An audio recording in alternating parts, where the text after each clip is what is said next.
Hello and welcome everyone to another Sales Hacking webinar. Thank you for hanging out with us. For the next 30 minutes, we're going to have a discussion all around the biggest sales mistakes in SaaS. And we're live from Dreamforce, so we're down in San Francisco right now. So I'm very lucky to be able to grab three amazing minds with me because they're all here in the same city. So let's quickly go around and just introduce yourselves, starting with you, Tito. Cool. I'm Tito Bort. I'm CEO at Altisales, an outsourced sales development company. And I buy and sell a lot of SaaS. I'm Sam Nelson. I'm an SDR leader over at Outreach. I'm Allie McKee. I'm the founder of Stick. It's a visual storytelling tool. I also buy and sell a lot of SaaS.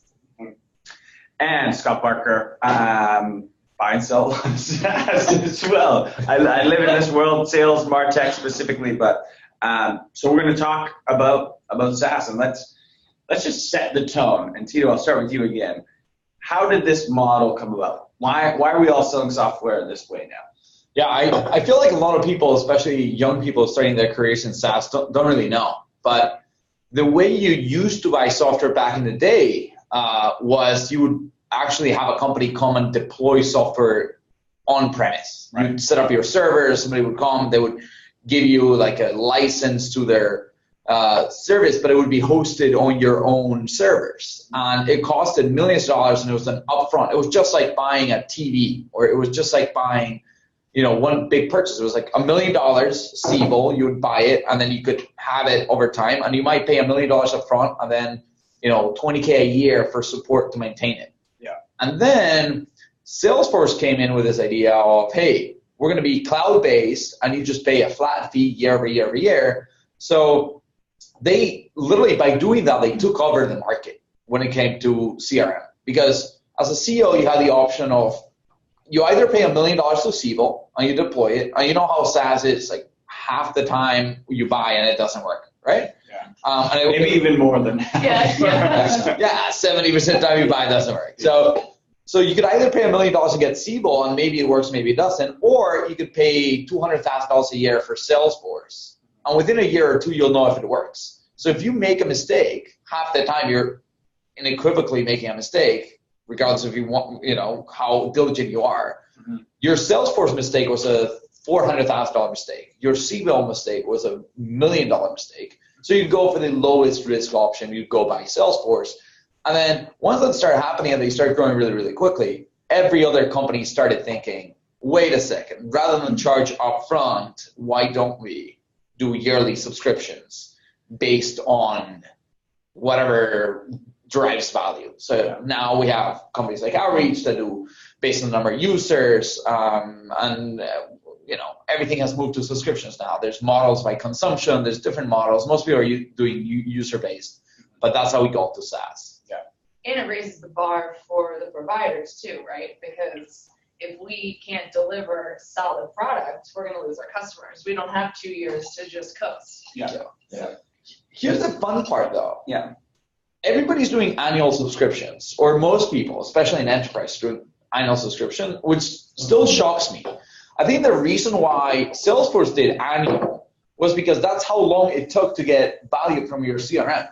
Yeah. You wouldn't get value in the first 3 weeks or 3 months or 6 months. So it made sense to do annual or multi-year, right? 2-3 year. But when you're buying something different today, like call intelligence or data or even sales engagement, how quickly do you drive value, and why are we getting locked into annual contracts? Yeah.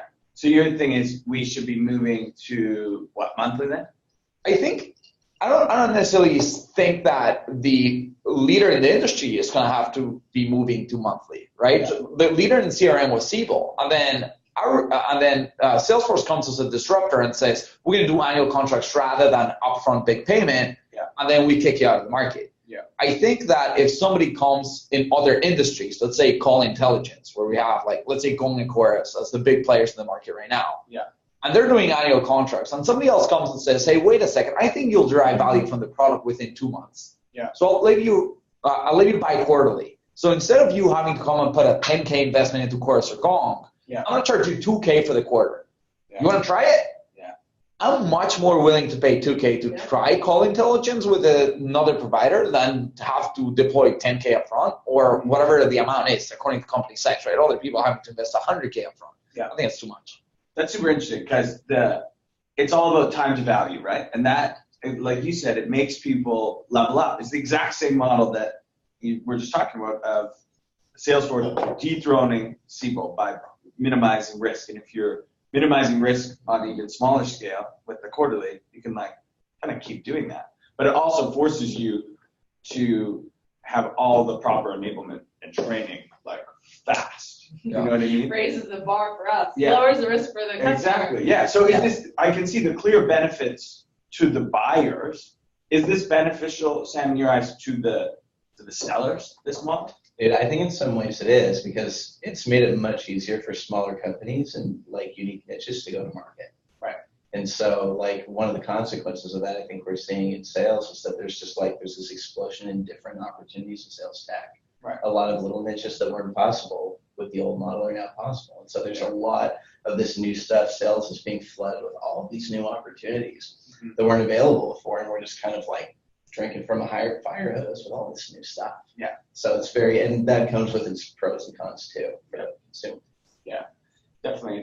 It's going to be interesting. Specifically, we're very all in kind of the sales tech arena, and we're seeing it, explode. It's going to be interesting to see if that all kind of comes together at some point, as we saw in MarTech. How do you think this all plays out, specifically in sales technology with all of these tools? What do you think the end game is?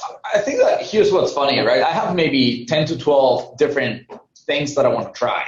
Yeah. Like technologies. Yeah. I've been wanting to try, let's say, going chorus for a long time.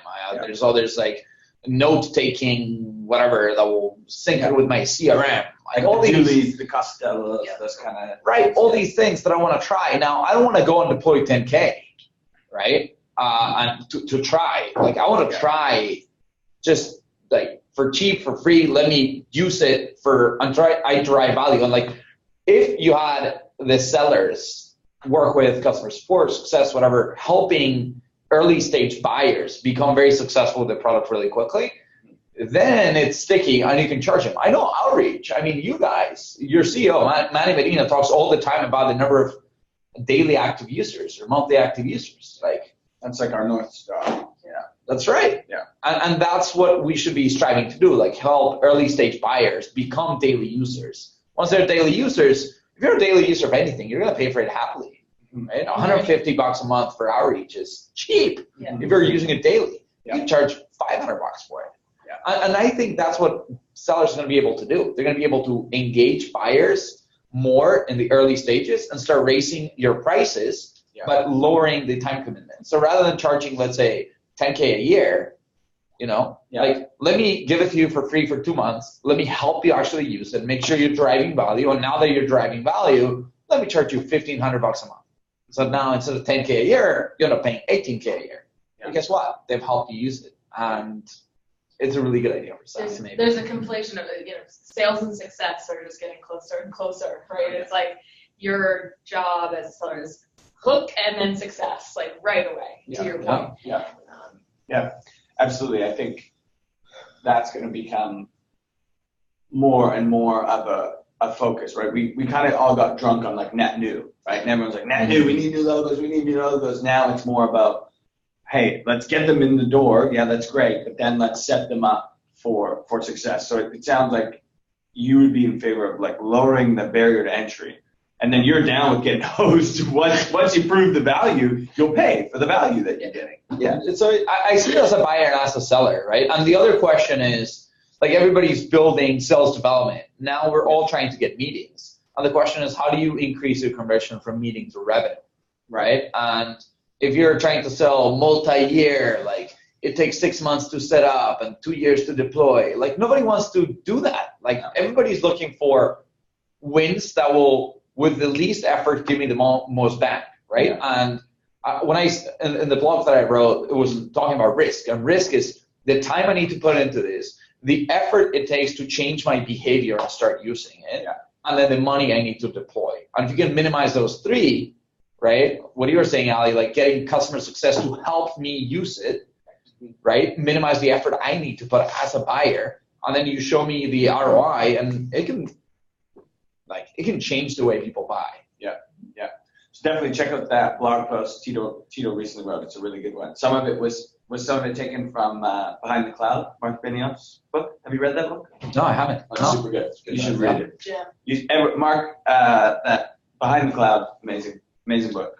It's kind of Salesforce's story, and it has some of the things that you talk about.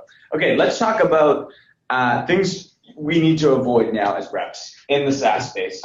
Dreamforce is this really interesting place where you get pitched to like 1,000 times. Like even when you're having a normal conversation, you're like, how do we start talking about your product? Like what kind of voodoo just happened that like we were talking about my vacation plans and now somehow we got back to conversational intelligence. I'm not sure how that happened. But like what are some things that sales reps should just avoid at all costs? What are some trends that you're seeing that you're not liking for sales reps? I'll start with you, Sam. So for sales reps, it shows like this. Yeah, well, let's start there, Okay. and then we'll go. I'll say broaden it. one thing it shows like this. You have to be careful not to, like, surprised I see it. You need to be careful of not being on your phone in the booth. A lot of people on their phones. Or on the laptop, just straight up working. Right. So you need to make sure that you're engaged. I mean, the difference between being super engaged at a booth and being proactive at a booth and sitting there waiting for people to come in, you can like double the return on investment just with that alone. Yeah. So, and a lot of times the people at the booths don't always like to do that or they're not used to doing that. Yeah. If you can find people at the booth that do that, it makes a big difference. Mm-hmm. I think a good way to do that is just, if there's any marketers on the line, it's just like quantify the hourly cost that rep is. Just be like, hey, by the way, when you're at that booth, we're basically like indirectly paying you, $5,000 an hour because that's how much it costs us to be there. So if you start thinking in those terms, you're much less likely to pull out the old laptop, answer some emails, because there is a big opportunity in front of you. What else would you say avoid? And let's start at things like this: networking events, Dreamforce. What should people avoid? Should people avoid? I think that it's easier to talk about like what are the good practices. So like one thing that I like people doing at booths is not just, hey, can I scan you? Which is like the most annoying thing ever, right? So that what to avoid, don't just go to people, can I scan you? I usually be like, why? So you can send me an email that I'm going to delete? Like, what is the point? It's just so they get to check. That's my number. The wrong KPI. Hey, good to meet you. Can I scan you? What? Yeah, I am a person. Yeah, it's because marketing has a lead count, right? And then the CEO is like, how was Dreamforce? How many leads did we get? Oh, we got 20,000 scans. People are so excited to engage with us on Monday. Well, and another big thing with trade shows is the follow-up afterward. I mean, we get most of the value from how we follow up with those people after the show. Yeah, that's right. So if you don't have that game tight, you can really lose a lot of opportunity. Absolutely. Okay, let's talk about very specifically one sales horror story. Either maybe yourselves, you botched a sales cycle of some sort, or you got sold to in just a terrible way that botched the deal, and then the learning from it. I have two, actually. You got two? I had something I bought. And we won't name names, we're not ashamed. With it, yeah, of course. It's hard to like, I don't know how much detail to add because people might know. Well, I don't think so. Okay, so I bought this service that they go and write your sequences. Okay. And they promise that they're amazing at it. Right? And it was like a couple grand. Yeah. I'm like, I'm gonna try it for one of my clients because we do outsource sales development. So I was like, I'll try it for one of my clients. I'll pay $2,000. You create my sequence, and if it's better, I'll be able to do two things. One is, hey, I can now hire you for some other ones, and then the value I can get out of a better sequence might be high. Or I will also get some ideas on how my current emails are not working, or how can I adapt other things for other clients in the future, or whatever else. Yeah. I paid $2,000, I deployed it, and within like 3 days of that sequence, you had to shut it down because it was getting ridiculous amounts of like unsubscribe, get me off your list, or whatever else. Really? So it was really high open rate, really high reply rate, but the reply rate was all negative. right? Oh, And they're claiming like we have the highest open and reply rates. Clearly, you do. Yeah. But our emails were performing like 10x better than these ones. When it came to how many emails do you need in order to get a meeting, we were kicking. They're a recognized player that like they pride themselves on good email writing. So that was a horrible buyer story.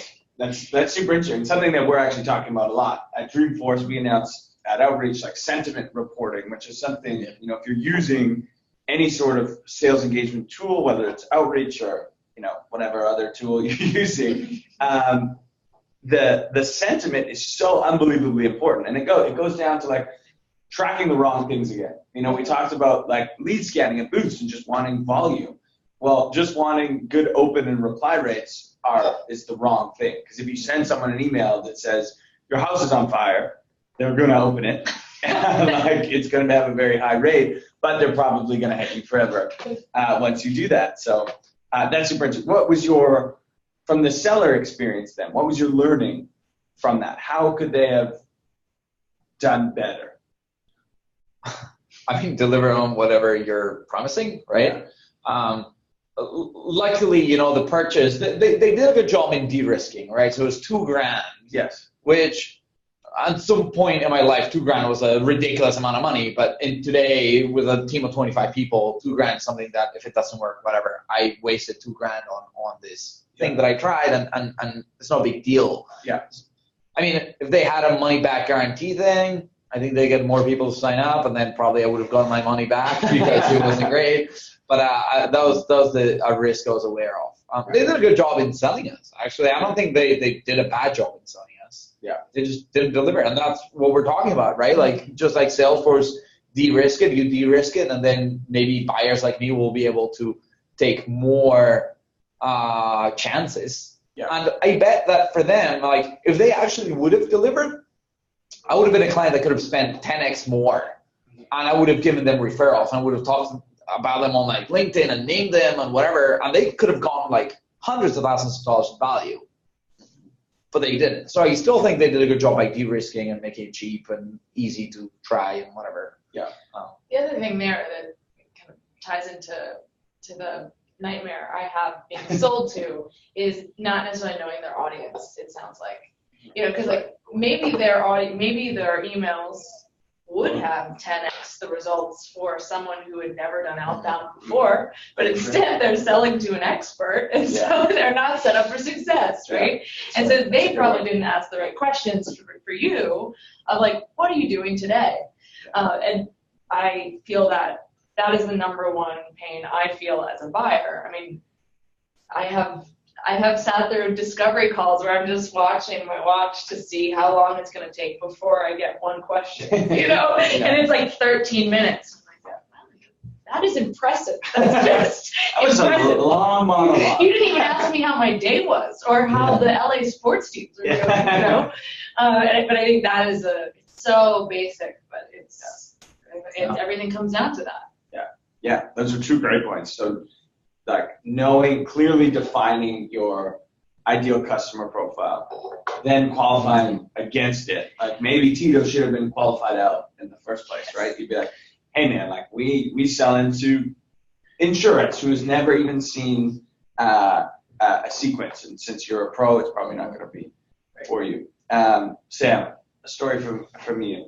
So for me, the thing is, actually, I kind of want to tag on to what you were saying, because there are some things that can be delightful in certain industries that are horrendous in other industries. Yeah. So you really need to be careful of that. I also think it's really important to be careful of putting too much weight into like one person's opinion of something. Mm-hmm. Like I can get something that I absolutely hate that will absolutely not work for me, that may actually be a good thing. And a lot of times those things are very frequently brought up because they're very memorable, but maybe that particularly memorable thing does actually work in this different industry. So a lot of times buyers don't actually know exactly what's going to be perfect in your exact industry, so you need to make sure you're really conscious of that. Yeah. Give us an example. I'm curious. This sounds interesting. So an example of something that doesn't work in an industry but works really well in another. Oh, I don't know. Like, for example, I was talking to, maybe I shouldn't say this. I'll just not say his name. Someone was telling me, like, everyone loves to bring up, like, the dumb, did you get eaten by an alligator? Everyone hates that. I've done that tons of times. But this guy says, we're selling to an old school industry that has never heard that before. I think it's stupid. It's not going to work for me. Yeah. It really works in my industry. So we do it. Like the classic, and just to frame it for everyone listening, like the old, hey, I tried to email you. I'm wondering if you got ate by a polar bear. I'm just really worried about you if you're stuck in the Arctic kind of email. That was everywhere. Yeah. Like 3 or 4 years ago. Yeah. First time I saw it, it was hilarious, and I responded. Yeah. And then the 817th time I got it, Not so funny. not so funny. Well, that is a good example. Because the first time I responded, I didn't even know what they were. I literally remember that. I don't even remember the product. I didn't even look at the product. It's like, you got a meeting. Show me. Show me your polar bear. Yeah, you gotta be careful, but it is different in different industries. Yeah. That's also why the sentiment is so important, right? Like you guys just released the fact that now the AI will mark sentiment. We've been using the manual way of marking sentiment within Outreach for about a year now. And something we do is, across different clients, we're reaching out to different personas for companies, right? And most of the time we're selling enterprise, so it's enterprise targeting. But we know now that, like, the way you write emails to engineers and what they like and what they respond to is different than HR people. It's different from marketing people. And we're learning, like, some personas like bullet points. Some personas like short paragraphs. Some personas, I'm not going to give out my secrets, come on. I can get Like it. short. Yeah, short, concise. Yeah. Short bullet points. So some people like different things. So once you start, like, trying out different things, and with now sentiment coming into play, you'll start figuring out how can you do better for yourself, and then also who to listen to and who not to listen to, right? There's so many blatant pieces of advice out there. They're like, oh, do X, never do Y. Yeah. And it's not true. Yeah. It's all gray area. Yeah. That's what makes our job hard and not outsourced by robots. Yeah, absolutely. Okay, here's the next question is so a lot of what you talked about at the beginning is minimizing risk, right? And I'm an individual contributor, let's say I'm listening to this, and I don't have the power to change my annual contract to, like, monthly, right? How can I then, as a seller who maybe I'm still in SaaS, I sell yearly contracts, what levers can I pull to minimize risk? Yeah. So risk, per the blog I wrote, was defined as time plus effort plus money investment, right? And within the money you have, what is my cost to try? So annual contracts, if as a minimum I can sign, then the cost is whatever the cost of the annual. So if you go to quarterly, then you're reducing the cost of my money by 3/4, right? But if you don't have a lever to pull on the money side because you're an individual contributor, just make sure that you work on effort plus time investment for the client. So how do you make it as easy as possible for them to sign up? So if you're selling outreach, let's say, right, and the client says, well, we already have all our sequences built in Yesware. I don't want to build them in outreach or whatever. I'm going to have to redo all the work. Yeah. You just say, don't worry about it. I got you covered. Yeah. Spend the time to do that for them, right? Oh, but do I need to, do all the work to integrate with, like, Twilio, or, like, do I need to change my phone provider? Don't worry. Like, we will set this up for you, or whatever. Like, just help them set it up. Like, oh, we got to make sure that we don't email these domains. Okay, cool. I'll take care of all that, right? So for one of the companies I help, a company called Marpipe, they do advertising, creative testing automation. They test your creatives, your ads. They grab your best performing ad, they create 100 similar looking ads, and then they deploy them on Facebook, and they see which one performs better and why, or which ones perform better and why. And, like, what we're doing is we're going to sellers and saying, hey, this usually costs, like, a research study like this usually costs $65,000. The way we're going to sell it to you is I'm going to give you the first study for $3,000.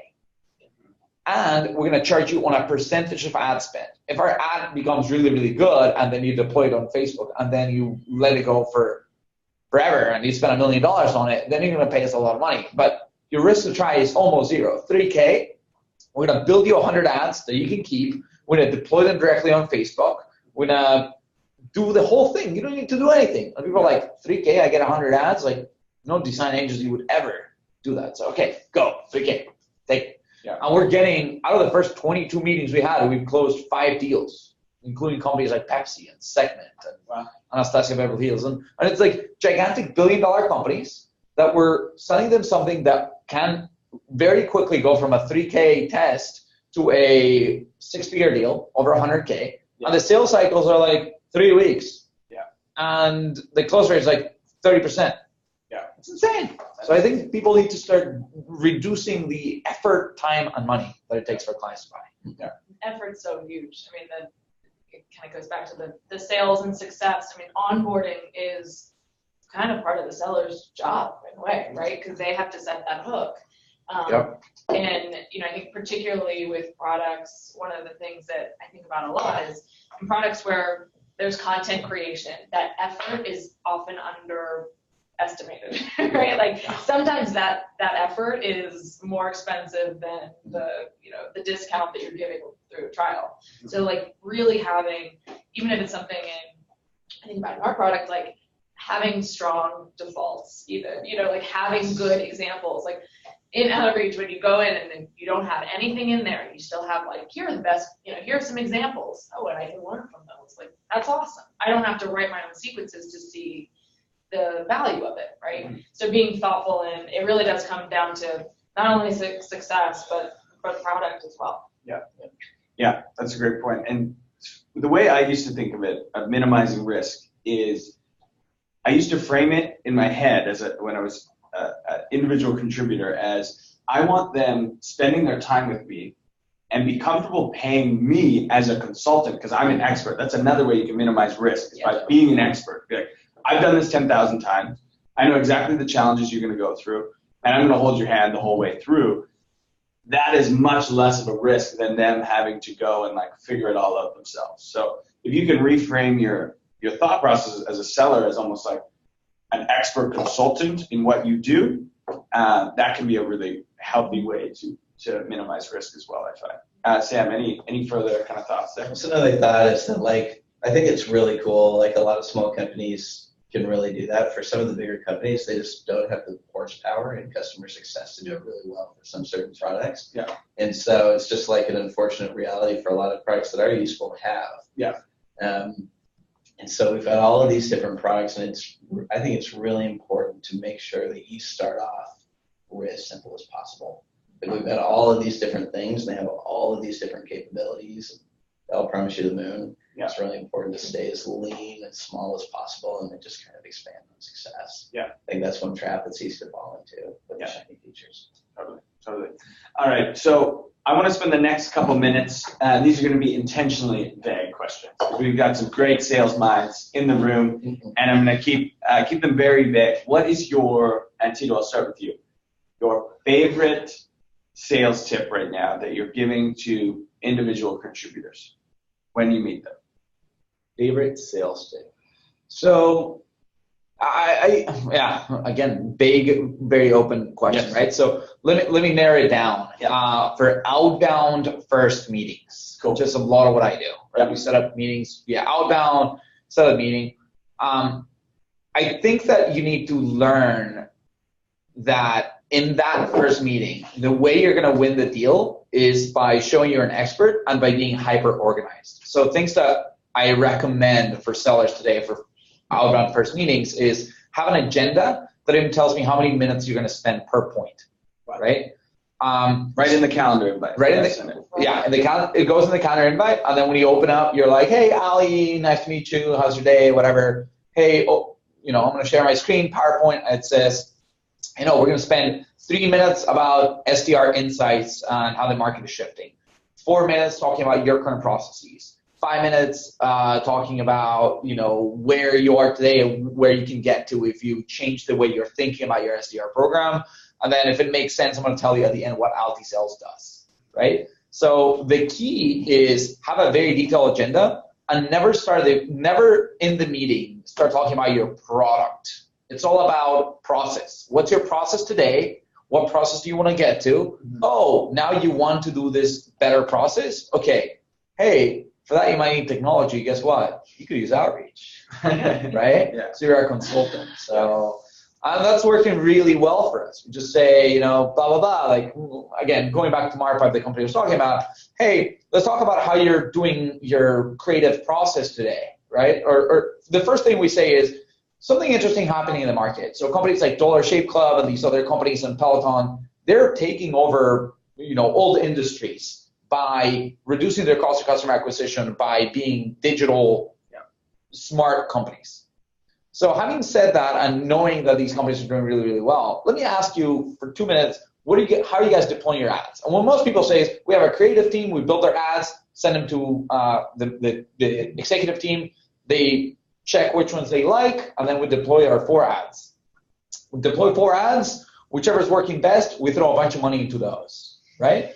And then we say, well, imagine if instead of deploying 4 ads, you deploy 200 ads, right? Or we don't even say that, but we say, imagine if, rather than just guessing and checking which ad performs best, you can deploy 100 ads, see which one works, and then you buy that, right? And they're like, oh, that's awesome. And then we go through the process, like, yeah, I would love to do that. And they're like, wait a second. That means I need to build 100 ads each time. I don't have the creative team to do that. They're like, that's right. Now you can use this product. And they're like, that's amazing. So you sell them into a process. Yes. Not a product, always. I love it. That was just gold. So I think I'm going to go rewatch that answer because I like that. It's exactly how I think about selling and how I think about marketing today. And I lean more into the marketing realm than I used to in the past. And that's how I think about marketing is let's go and find the problem or challenge that we solve. And let's go tell the market how to solve that problem or that challenge themselves. Like here's step by step. I'm going to walk you through how you can solve that problem. But it's going to be difficult. At the end, you're like, shit, that's going to be a lot of work. And then at the end, you're like, oh, we built the solution that is way easier. And here, you could also just use this. That's the way I look at it. Imagine selling outreach this way. You start the meeting with, hey, Scott, first thing I want to tell you is the insights that we collected through research. And it happens that 82% of tasks that account executives put on their calendar to follow up on a meeting, they forget to do. Yep. And then we realized that people who, like the average seller is only calling leads twice, while we know you should call them 5 times. And blah, blah, blah. And they're like, that's right. I need to start doing 5 calls, and I need a better way to remember when to call them, and I need better emails. And then we know that, in a regular company with 10 sellers, there are 4 templates that are getting more and better responses than any other template. Yeah. And then I sell you the idea that now you want your sellers to do 5 calls. You want them to have very strong reminders of when to call and when to email. Yeah. And you want to figure out which templates work.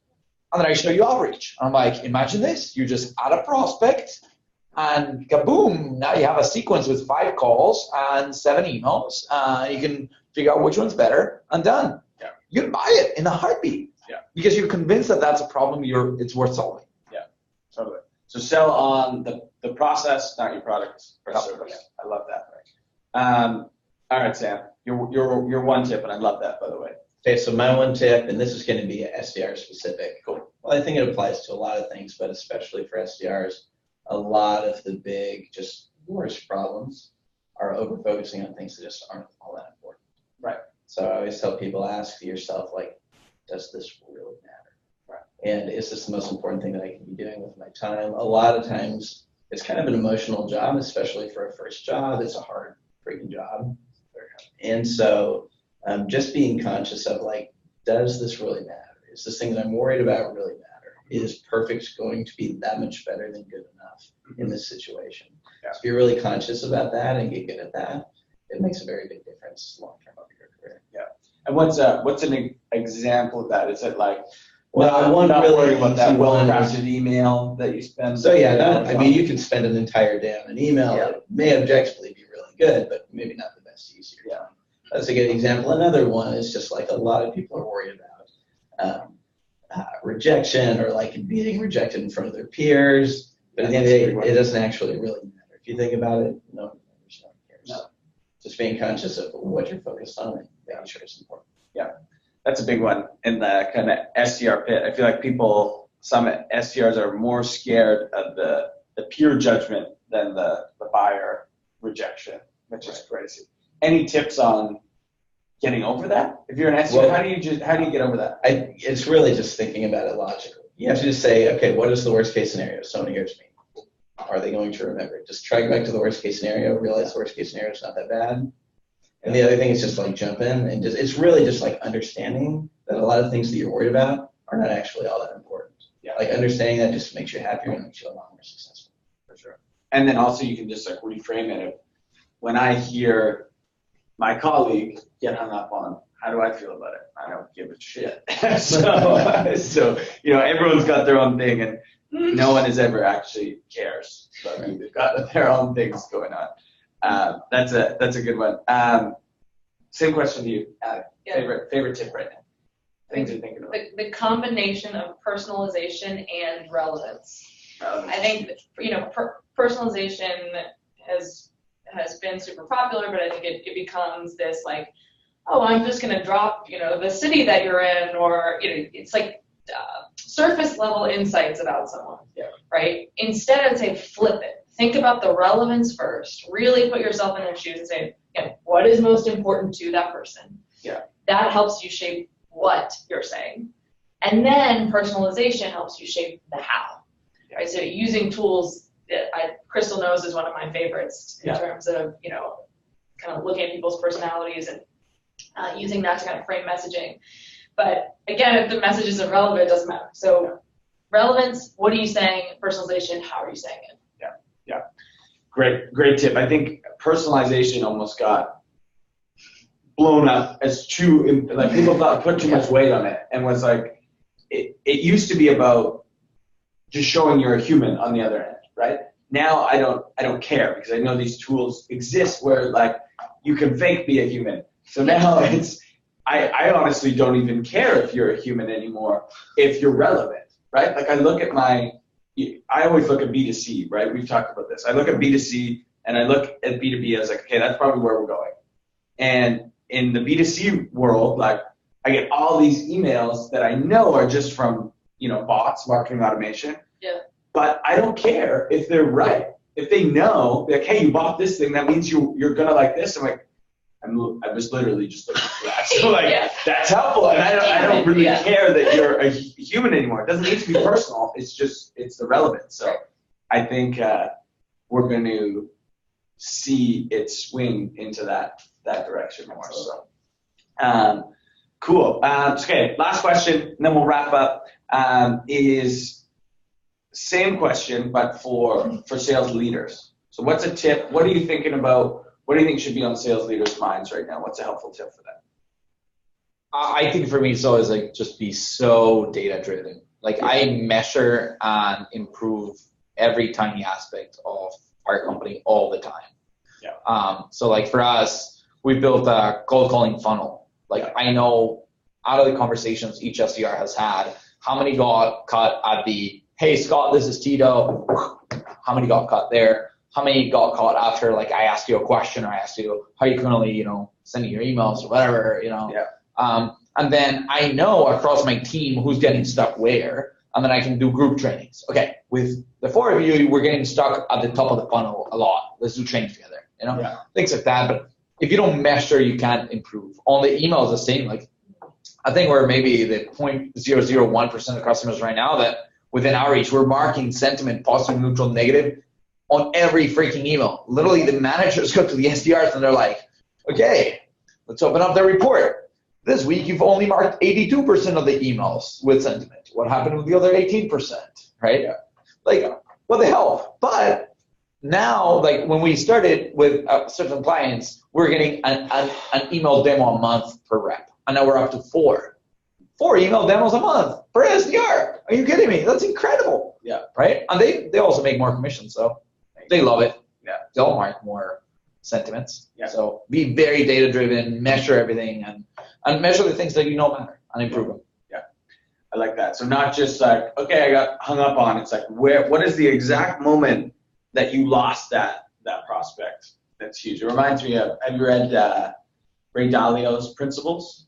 It's he basically chalks up his success to he at like 25 just started A/B testing everything in his life, like ridiculously, like just ridiculous things, and he just iterated every time and picked the best pattern. He never made the same mistake twice, and it's incredible when you have that many cycles of iteration where you can get to, and obviously he's wildly successful now.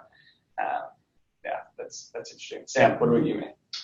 Mine is do not underestimate the importance of the first part of a rep's experience. Like doing that really well can have really positive long-term impacts that are huge, and doing that negatively can have negative like your onboarding. How that impactful? first part, just people are so moldable in the beginning in positive or negative directions. Yeah, that's a really important place to invest. Yeah, for sure. And Outreach does something cool there. You want to talk about? We do a lot. What we're most famous for is we have a program specifically for those first 3 months. Yeah. We have a manager dedicated to managing those reps during the first 3 months, specializing in those problems and making sure we nail them really quickly. Yeah. That's so huge. Like building the right habits, right? And I also say that, teaching them the basics and the principles. What we do is in the first 3 months, we tell our reps, you have no voice, no opinion, no right to bring up ideas for the first 3 months. The first 3 months, you're here to learn, and it's incredible because we're going to teach them the principles. And the idea is you're going to come in here, you're going to make $100 a day. It's not going to be easy. We're going to give you a cold funnel. We're going to give you a cold calling script. They're going to follow to the T. You're not going to deviate from this cold calling script. And they're going to teach you how to respond to emails. And then after 3 months, we want to hear all your ideas. And you know what happens? They realize that like they had 27 ideas to try out, and they themselves have discarded like 22 of them. And now they come with 5 really good things that they want to do. Yeah. But it's incredible. You also build in the habit. Like it is impossible to grab an SDR who is making 10 calls a day for the past 6 months and tell them that they have to make 80 calls. Yeah. You need to nail call reluctance right away. Yeah. You can't. Day you can't one, wait. it's like 80 calls. And then they're like, 80 calls? Yes, 80 calls. And then It becomes a new normal. a month 4, you're like, yeah, 80 calls. Like, yeah, of course, 80 calls. That's what we do. We do 80 calls. And you have an insane retention, right? Because the BDR, SDR role, notoriously insane churn. 0% voluntary turnover. Nobody leaves. I've started this company 2.5 years ago. I haven't had one SDR voluntarily come and put a resignation letter. Wow. Which is and crazy. You chalk that up to building habits early. Yes. And for like about 1.5 years, we had perfect retention, like 0% turnover. We hadn't even let anybody go, right? Now we've let a few people go due to low performance after a long time or whatever. Yeah. But voluntary turnover is at 0, which is awesome. I mean, we love it. They get paid well. They know their commissions. They know their promotion path. They really get training all the time. So I feel like retention is like having a really fit, healthy body. Yeah. Everybody knows what you gotta do. You gotta eat healthy. You gotta go to the gym. You gotta, it's easy in concept. Now go try to get a 6-pack. Good luck to you, right? Not that easy. Yeah. But we're doing it in the retention side. Yeah. Nice. Formula is simple. All right, Ali, your favorite tip for sales leaders right now? It goes back to the theme that you and I have talked about that you just mentioned. Remembering that your customers are the same people that are living in the B2C world who are the B2B. So those worlds aren't combining. They are the same. They are the same. And so your bar for, what that means is if you're looking for new ideas, look at what your customers are consuming on Instagram, right? Yeah. Like if you're looking for kind of what the bar is for open rates, look at the consumer emails that are working. I So just don't be Expedia and send me 7 a day. Yeah, exactly. There are limits. No, but I think just constantly looking to the B2C world for that inspiration and for understanding where the bar actually is, because it's not just a B2B. Yeah. In B2B, people go home and become consumers. Yeah, exactly. Exactly. I love it. Well, everyone, thank you so much for hanging out. For everyone who joined us, thank you so much. We gotta go schmooze some more. We gotta go pitch. We gotta go sell some stuff. Let's go. All right. Thanks, everyone. Bye, guys.